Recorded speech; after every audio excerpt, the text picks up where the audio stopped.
Joe Biden was presenting himself as a non-offensive replacement for someone that everybody was, or at least 77 million people were offended by. Mm-hmm. The problem is that down ballot, that doesn't work because I don't need, like I did in 2018, to vote for the Democrat to send a message to Donald Trump that I don't like him, because I can vote against Donald Trump. The Democrats did nothing to tie Donald Trump to the Republicans. In fact, did the opposite. They did the opposite. Joe Biden was out there saying, hey, I want Democrats. Go ahead, vote for Democrat. I want Republicans. We need Republicans. Nancy Pelosi said this as well. And I'm sorry. I get the sentiment. We should have some tension within but that's not the job of Democrats to say that you should go out and support Republicans. We played a clip of Chris Coons the other day where he was asked by a news anchor, after he had said Republicans refused to accept the end of this this election. What are they saying in private? Well, in private, they're wishing Joe Biden good luck, and they're saying he's president. I mean, it's basically laying the Republicans off the hook. Here is Dick Durbin doing the exact same thing. This is the Democratic whip. And he is once again understand there's a reason why Mitch McConnell is not criticizing Donald Trump for not accepting the election results. And that's because he's trying to motivate Republican voters in Georgia. There's a reason why Loeffler and Perdue are attacking a Republican Secretary of State in Georgia. There's a reason why Lindsey Graham is out trying to get that Republican Secretary of State to change votes. States' rights, right? Even though he's a senator from South Carolina, you got to weigh in on Georgia's Secretary of State and their electoral process. They are trying to draw attention to what's going on in Georgia, and they are trying to demonize anybody who made it possible for Joe Biden to win the election by not throwing it to Donald Trump. That's what they're doing. That's the kind of hardball they're playing. And here's Dick Durbin going out, and I don't know if you could come out with a more contrary message than if you're a Democrat, you need to go and vote, and you're in Georgia, you need to get people to vote. If you know people in Georgia, you need to get them to vote for Warnock or Ossoff. Here's Dick Durbin. This is him on Saturday. I mean, it's nuts. Point comfortable with eliminating the filibuster? Listen, I live in the world of Senate rules more than most, and I understand how they can be used effectively and how they can just be a roadblock to anything happening. Here's the good news. In conversations I've had since November 3rd with Republican senators, we sat down and got very honest and very candid on a personal basis, and they are frustrated. They want the Senate to do things. I believe that's where the potential is for the future. That with Republicans who are ready for the Senate to be active and engaged in finding compromises and moving forward, the Senate rules won't hold us back. So don't end the filibuster? You wouldn't support it right now? Because, Senator Manchin calls it BS. Yes. Well, I can tell you at this point, there are a lot of factors involved. At this point, what I want to focus on is first, winning Georgia. Second, finding bipartisan solutions. And third, letting Joe Biden use the presidency to put America back on its feet, to overcome the COVID-19 pandemic. How will he do that? And to get this economy back to work. Okay. How will he do that? Well, let's just start with what he wanted to focus on. Okay, cool. That is, number one, winning Georgia. Is there anybody in earshot of me can explain how going on national television and saying in private, now none of them is saying this publicly. What they're saying publicly right now is that the election was stolen in Georgia for Donald Trump. But in private, what they're saying is that we can get along and that we can strike bipartisan So there's no real solutions. Consequences for Georgia. So there's no real consequences. It's not that important because in private, they're actually, this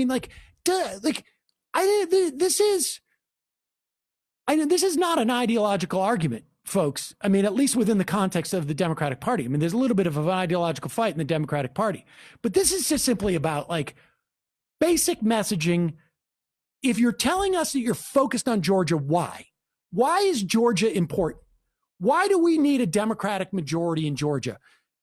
Why do we need those things to get a Democratic majority in the Senate? I mean, if they're telling you in secret and you believe them, the Republicans are saying, like, we're going to be able to work together. We really want to do something.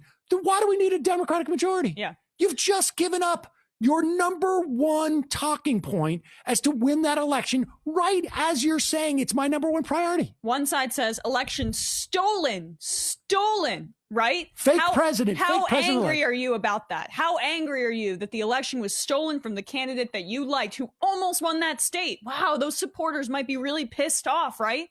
Can you imagine if there was a similar situation after the end of 2016, right? Like, I don't know. I mean, for the Democrats, you can't because they wouldn't fight. But the other side is saying, oh, there's no consequences. Don't even worry about it. Because Republicans are actually really good people behind the scenes. It was Trump that was always the problem. I mean, I don't understand. Like, I understand. Like, I'm not suggesting that Dick Durbin go out there and say that, Republicans are all horrible human beings and whatnot. But, like, why do you need to offer up? First off, I could say, like, why would you believe them? Why, can you point to any? True. Like, Mitch McConnell has time and time again pulling the rug out from under the Democratic Party, whether it was, threatening Barack Obama for releasing the fact that there was Russian interference in the run up to the election, whether it was just, in Obama's own memoir where McConnell's like, they're coming to McConnell like, we need to get this done. Like, why would you think I care about that? Like, but even if you did believe them, why would you give them the out? Like, make them say it. There's a reason why the Republicans will not say that publicly, because they know it's going to hurt them politically. It's going to hurt their chances of winning in Georgia. It's going to hurt them politically. Why do Democrats refuse to engage in politics? This is what politics are. There is no reason for you to go on and give your opinion on CNN or MSNBC or ABC or Fox or wherever it is. This show, we don't need to hear your opinion about maybe if you want to communicate with the American public, it should be for two things. It should be to explain policies, or it should be to win political power so you can implement those policies that you can go on television and explain about. No, well, what about if you want to do a masturbatory exercise and feel really good about yourself and go on cable news? I don't even think that's what's going on with Durbin. I just think that they are not. I just think that sometimes that's the Democrats. Yes. That's more Manchin, but yeah, it's this fetishization of this senatorial, all of us 100 folks working together and blah blah blah, which the Republicans never engage in, and they win disproportionately. So maybe make your case. Make your case. If you're telling, don't tell the CNN host or the MSNBC host or whoever it is that your number one priority is winning in Georgia. Show it. Do it. Yeah. Perform that priority. Don't tell us, because you could tell us that the number one priority is Georgia, and then you go on and completely undercut that priority. I mean, we see this time and time and time again. We saw it, and this is what brings us to this fight that's happening. And I don't know how successful or possible it is that we may see a new minority leader in the House. My guess it would be unlikely, particularly since it is less consequential, because there's no opportunity to pass anything unless the Democrats take the Senate. And even then, it's mostly reconciliation stuff. You're not going to have a broad opportunity. But, yesterday on this program, the second half of our program, we had a little bit of a debate. It wasn't necessarily with somebody who's, he's not even a Democrat. He's an independent who is worried about, he says, for the Democratic Party because of their infighting. He seemed to be mostly worried about the infighting as it related to defund the police. Well, as it related to like AOC and Bernie Sanders for whatever reason, right? As if Bernie Sanders is involved in the House leadership fight. He's not. He's a senator, and he's actually in the Democratic leadership of the Senate, even though he is, I think he's still registered as an independent. He is, and who cares? It's just it's like a weird, Northeast Northeast thing. Right. But this independent who came on the show was saying that AOC didn't, I don't know. She was not a good Democrat. This guy's not even a Democrat himself. But the interesting thing is that my argument has been and continues to be, and I think AOC has said something like this, and Doug Jones, who is not a Democratic socialist, he is not from the Bronx or Queens or North Brooklyn. He is from Alabama. Mm-hmm. And Doug Jones, he said that the Democrats have a problem, and that is that they focus, when they do campaigns, they focus on the candidate. They don't focus on the district. And that is indicative of an apparatus that is not oriented towards building power on the ground. Well, if Beyonce does another video for these candidates, maybe it'll put them over the top. It's counterintuitive if you're the party that's trying to advocate for more worker-friendly policies, I guess marginally, right?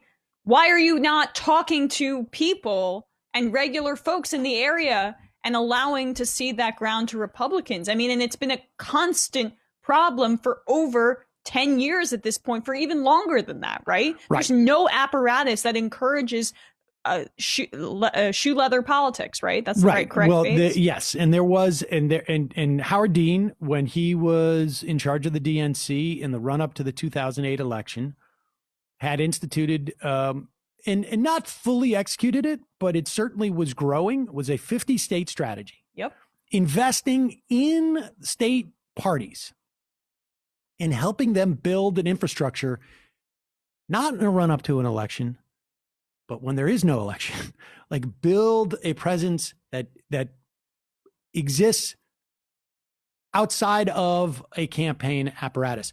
We got to take a quick break. When we come back, I'm going to tell you who the latest person is to question the Democratic leadership in the House.